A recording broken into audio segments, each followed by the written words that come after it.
নমস্কার বন্ধুরা, mixed fusion সোমার পাকশালায় আপনাদের সবাইকে স্বাগত আরেকটি রেসিপির সাথে। আজকে আমি বেগুনের একটি রেসিপি আপনাদের সাথে শেয়ার করব। এই রেসিপিটি গরম ভাত, লুচি, রুটি, পরোটা সব কিছুর সাথেই কিন্তু অপূর্ব খেতে লাগে।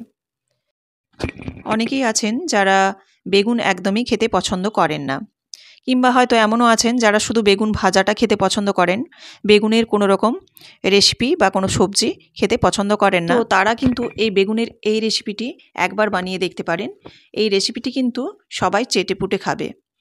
তো চলুন, এই রেসিপিটি বানানোর জন্য প্রথমেই আমি নিয়ে নিচ্ছি বেগুন। তো বেগুনটাকে আমি এরকম বোটা সহ 4 ভাগে ভাগ করে নিয়েছি। এটা কিন্তু বোটা সহই বেগুনটাকে কেটে নিতে হবে। তারপর ভালোভাবে ধুয়ে জলটা মুছে নিয়েছি। এবার দেখুন, এতে লবণ মাখিয়ে দেব। লবণটাকে খুব ভালোভাবে কিন্তু মাখাতে হবে, কারণ বেগুনের ভিতরে যাতে লবণটা ঢুকে যায় সেরকমভাবে কিন্তু ভালোভাবে হাত দিয়ে একটু ঘষে ঘষে মাখিয়ে নিতে হবে। বেগুনের ভিতরে লবণটা ঢুকলে কিন্তু তাতে কিন্তু বেগুনের স্বাদটা খুব ভালো হবে, নইলে কিন্তু ভেতরটা একটু চপসা লাগবে। তো এইভাবে দেখুন, আমি প্রত্যেকটা বেগুনকে ভালোভাবে লবণ মাখিয়ে দিলাম। যেহেতু আমি গ্রেভিটা সাদা করব, সেজন্য কিন্তু কোনো হলুদের ব্যবহার করিনি। এবার আমি একটা ফ্রাইং প্যানের মধ্যে দিয়ে দিচ্ছি সর্ষের তেল। এই রেসিপিটি সর্ষের তেলেই কিন্তু খেতে বেশি সুস্বাদু হবে, সেজন্য আপনারা চেষ্টা করবেন যে সর্ষের তেল ব্যবহার করার। এদিকে তেলটা গরম হতে হতে আমি এখানে পোস্ত বেটে নেব। পোস্তটা বেটে নিচ্ছি। দেখুন, পোস্তটা বেটে এটাকে এক সাইড করে আমি রেখে দিলাম। এবার এইদিকে তেলটাও গরম হয়ে গেছে। তেলের মধ্যে আমি দিয়ে দেব লবণ মাখিয়ে রাখা যে বেগুনগুলো আমি রেখেছিলাম, সেগুলো কিন্তু এই তেলের মধ্যে দিয়ে দেব। আমি এখানে পুরো বেগুনটাই দিয়ে দিচ্ছি। আপনারা চাইলে দুটো পার্টে কিন্তু ভেজে নিতে পারেন। এক সাইডে যখন একটু ভাজা হয়ে যাবে তখন উল্টে দিতে হবে, উল্টে আরেকটা সাইড ভেজে নিতে হবে। এখানে কিন্তু আপনারা ঢাকা দেবেন না, ঢাকা দিলে বেগুনটা খুব নরম হয়ে যাবে, তাতে কিন্তু ভেঙে যাবে বেগুনটা। এক সাইডে দেখুন একটু হয়ে গেছে, এই জন্য আমি উল্টে আরেকটা সাইড ভেজে নিচ্ছি। এইভাবে প্রত্যেকটা বেগুনকে উল্টে পাল্টে দু সাইডটাই লাল করে ভেজে নেব।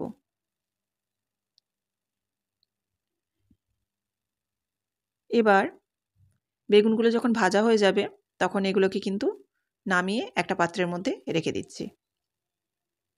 এই রেসিপিটি আপনারা অবশ্যই ট্রাই করে দেখবেন, ভীষণই খেতে ভালো লাগে। তো সমস্ত বেগুনগুলোকে আমি এবার তুলে রেখে দিলাম। অনেকটা তেল আছে এখানে, সেজন্য আমি তেল বেশ কিছুটা আমি কমিয়ে নেব। এই জন্য আমি অনেকটা তেলেই কমিয়ে নিলাম। দিয়ে দেখুন, এই প্যানের মধ্যে দিয়ে দেবো কুচনো পেঁয়াজ। এখানে দুটো মাঝারি সাইজের পেঁয়াজ আমি কুচিয়ে দিয়ে দিয়েছি। এবার এই পেঁয়াজটাকে একটু লাল করে ভেজে নেব। খুব একটা বেরেস্তার মতো করে ভাজার প্রয়োজন নেই, তবে একটু হালকা যখন ব্রাউন রং ধরবে তখন কিন্তু পেঁয়াজটা মধ্যে বাকি যে মশলা সেগুলো অ্যাড করব। দেখুন, পেঁয়াজটা হালকা লাল রং ধরে গেছে। এবার এর মধ্যে দিয়ে দেব টক দই। তো টক দইটা আমি এখানে হাফ কাপের মতো দুধ দিয়েছি, আর এর মধ্যে দিয়ে দেব গুঁড়ো সর্ষে। আপনারা চাইলে এখানে বাটা সর্ষেও ব্যবহার করতে পারেন, তবে আমি এখানে গুঁড়ো সর্ষে ব্যবহার করছি। দিয়ে ভালোভাবে কিন্তু এটা গুলিয়ে নেব।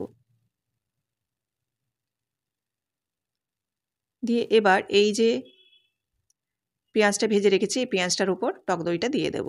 এই সময় কিন্তু গ্যাসের ফ্লেমটা খুব কম রাখতে হবে, নইলে কিন্তু দইটা কেটে যাবে। তো এইভাবে নাড়াচাড়া করে পেঁয়াজটাকে আর দইটাকে কষিয়ে নেব। দিয়ে দিচ্ছি কাঁচা পাকা লঙ্কা 3টে ঝালের মতো। আর এখানে ঝাল বলতে কিন্তু এই কাঁচা লঙ্কার ঝালই হবে। আর দিয়ে দিলাম এখানে বেটে রাখা পোস্তটা। পোস্তটা দেওয়ার পর খুব সামান্য জল দিয়ে দিলাম। আর দিয়ে দিচ্ছি এখানে মশলার মধ্যে জিরে গুঁড়ো, ধনে গুঁড়ো দিয়ে একটু নাড়াচাড়া করে এই মশলাটাকে একটু কষিয়ে নেব। যেহেতু টক দই আছে, একটু সামান্য কষিয়ে নিতে হবে। 2 থেকে 3 মিনিটের মতো নাড়াচাড়া করে কষিয়ে নিতে হবে। টকটাকে ব্যালেন্স করার জন্য এখানে দিয়ে দেবো খুব সামান্য চিনি, আর দিয়ে দেব এখানে পরিমাণ মতো লবণ। এবার আরও একবার নাড়াচাড়া করে নিচ্ছি, দিয়ে আর একটু ভালোভাবে কষিয়ে নিচ্ছি। দেখুন কষানো হয়ে গেছে। এবার এর মধ্যে আমি ঢেলে দেব জল। এখানে মোটামুটি জলটা পরিমাণ মতো দিতে হবে, কারণ এটা গ্রেভি হবে, খুব একটা পাতলা হবে না, আবার খুব একটা কিন্তু শুকনোও হবে না। এরকম যখন মশলাটা ভালোভাবে উপর থেকে তেল ভেসে উঠবে, তখন কিন্তু এর মধ্যে দিয়ে দেব জল। এখানে জল আমি 1 কাপের মাপে দিচ্ছি, আর একটু জল দেব, দিয়ে এবার এটা ফুটে যাওয়ার জন্য অপেক্ষা করব। দেখুন এবার যখন ফুটে যাবে, তখন আরও মাঝ থেকে একবার নাড়াচাড়া করে দেবো, এবং গ্রেভিটা যখন একটু ঘন হয়ে আসবে আর জলটাও যখন একটু শুকিয়ে আসবে, তখন কিন্তু এই ভেজে রাখা বেগুনগুলো দিয়ে দেব। বেগুনগুলো কিন্তু প্রথমেই দেওয়া যাবে না, কারণ বেগুনটা বেশিক্ষণ সেদ্ধ হলে কিন্তু বেগুনটা ভেঙে যাবে, সেজন্য এটা শেষের দিকে দিতে হবে। সমস্ত বেগুনগুলোকে একে একে করে আমি দিয়ে দিচ্ছি, আর খুব সাবধানে কিন্তু খুন্তি দিয়ে এই গ্রেভির মধ্যে ডুবিয়ে দিচ্ছি। খুব সাবধানে কিন্তু এবার নাড়াচাড়া করে ভালোভাবে গ্রেভিটার সাথে মিশিয়ে নিতে হবে। মোটামুটি গ্রেভিটা বেগুনের মধ্যে ভালোভাবে লেগে গেছে। এবার এর মধ্যে নামাবার আগে খুব সামান্য, অর্থাৎ হাফ চামচের মতো কাঁচা সর্ষে তেল উপর থেকে ছড়িয়ে দেব। দিয়ে সর্ষে তেলটাকেও একটু চারপাশ দিয়ে নেড়ে চেড়ে মিশিয়ে নেব। দেখুন রেডি হয়ে গেছে বেগুন বাহার বা বেগুন পোস্ত, যাই বলুন না কেন। এবার আমি একটা সার্ভিং প্লেটের মধ্যে রেডি করে নিচ্ছি। আর দেখুন কতটা সুন্দর দেখতে হয়েছে, খেতেও কিন্তু অপূর্ব লাগে। আর গরমের সময় এই রেসিপিটা কিন্তু ভীষণই খেতে ভালো লাগে। খুব একটা যে তেল মশলা লাগে সেরকমও নয়। তো আপনারা অবশ্যই এই রেসিপিটি ট্রাই করতে পারেন। এই রেসিপিটি যদি ভালো লেগে থাকে অবশ্যই লাইক, কমেন্ট এবং শেয়ার করবেন। আর এরকমই বিভিন্ন ধরনের রেসিপি পাওয়ার জন্য অবশ্যই চ্যানেলটিকে সাবস্ক্রাইব করে বেল বাটনটি প্রেস করে দেবেন, যাতে সবার আগে নোটিফিকেশন আপনাদের কাছে পৌঁছে যায়। তো এটি গরম ভাত, লুচি, রুটি, পরোটা সব কিছুর সাথে কিন্তু পরিবেশন করা যায়।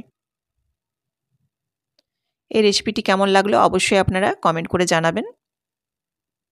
আবারও আপনাদের সাথে দেখা হচ্ছে নেক্সট রেসিপিতে। সবাই ভালো থাকবেন। ধন্যবাদ।